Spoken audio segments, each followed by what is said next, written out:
Hello అండి. జుట్టు ఊడిన చోట కొత్త జుట్టు రావాలి అంటే ఇంట్లో దొరికిన వాటితో మనం హెయిర్ ఆయిల్ చేసుకుందాం. మన పెరట్లో ఉన్నవే, ఇంకా కొత్తగా ఏం కాదు. నా హెయిర్ అయితే మీకు నేను చూపిస్తున్నాను. ఈ హెయిర్ మనం కొబ్బరి నూనె ఎప్పుడు ఎలా రాసుకుంటామో అలాగే ఈ హెయిర్ ఆయిల్ కూడా మీరు రాసుకొని ట్రై చేయండి. మీకు చాలా చక్కగా ఊడిన చోట ఒత్తుగా జుట్టు వస్తుంది. అది గుంటగలగరాకు మనకు తెలిసిందే కదా. ఇవన్నీ కూడా అంటే గుంటగలగరాకు, గోరింటాకు, వీటన్నిటితో. సరే, ఇప్పుడైతే చూద్దాము. 2 చెంచాలు మెంతులు నానబెట్టుకొని ఒక 8 అవర్స్ పక్కన పెట్టుకోండి. తర్వాత మందార పూలు వాడినవైనా లేకపోతే కొత్తవైనా సరే. తర్వాత ఈ గుంటగలగరాకు, కొన్ని వేపాకులు, కొంచెం కరివేపాకు, మందార పూలు అయితే ఎక్కువ ఉండాలి సుమా. తర్వాత గోరింటాకు కూడా ఎక్కువ ఉండాలి. కరివేపాకు కూడా కొంచెం ఎక్కువైనా పర్వాలేదు, కానీ మిగతావన్నీ కొంచెం తక్కువ తక్కువ ఉన్నా పర్వాలేదండి. తర్వాత మందార పూలు ఈ విధంగా పుప్పొడి తీసేసేయండి. తర్వాత తొడిమి తీసేసి మీరు మిక్సీలో వేసుకోండి. అలాగే అలోవెరా చెక్కు తీసి ఇట్లాగా చక్కగా గాజు ముక్క ఎలా ఉంటుందో అలా తీయాలన్నమాట. అలా తీసి ఆ అలోవెరా గుజ్జుతోనైనా లేకపోతే కొబ్బరి నూనెతోనైనా సరే, కొబ్బరి నూనె, నూనె వేసి మిక్సీలో పట్టేసేయండి. ఇంకా వాటర్ పోయకుండా కూడా మీకు అలా అయిపోతుంది.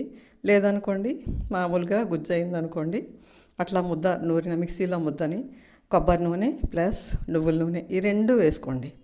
ఈ రెండు వేసుకొని ముందు బాగా కలిపేసేయండి. ముద్ద నూనె కలిసిపోవాలి. అట్లా కలిసిపోయిన తర్వాత 1/2 కేజీ నూనె, 1/2 కేజీ నువ్వుల నూనె ఇట్లా కొలత పెట్టుకోండి.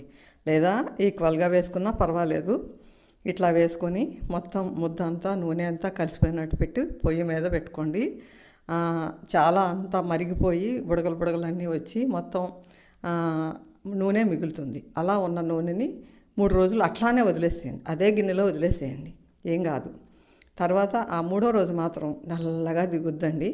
నేను చూపిస్తున్న వీడియో చూడండి, చాలా నల్లగా దిగుద్ది. ఆ గోరింటాకు, కరివేపాకు ఆ రసం అంతా దిగి బ్లాక్ కలర్లో అయిపోతుందండి.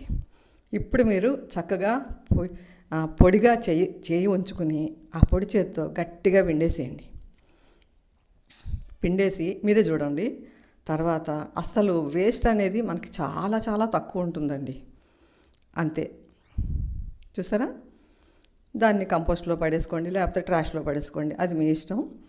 తర్వాత ఆ సీసాలో పెట్టుకుని మీరు జాగ్రత్త చేసుకోండి. చల్లారిన తర్వాత అది ఎలాగా చల్లారిపోయిందిలేండి, 3 రోజులు అయింది కాబట్టి చల్లగా అయిపోయింది. దాన్ని చక్కగా సీసాలో పెట్టుకుని జాగ్రత్త చేసుకోండి. రోజు వాడుకోండి. నేనైతే వాడుతున్నా. నా హెయిర్ చాలా చాలా బాగుంటుందండి.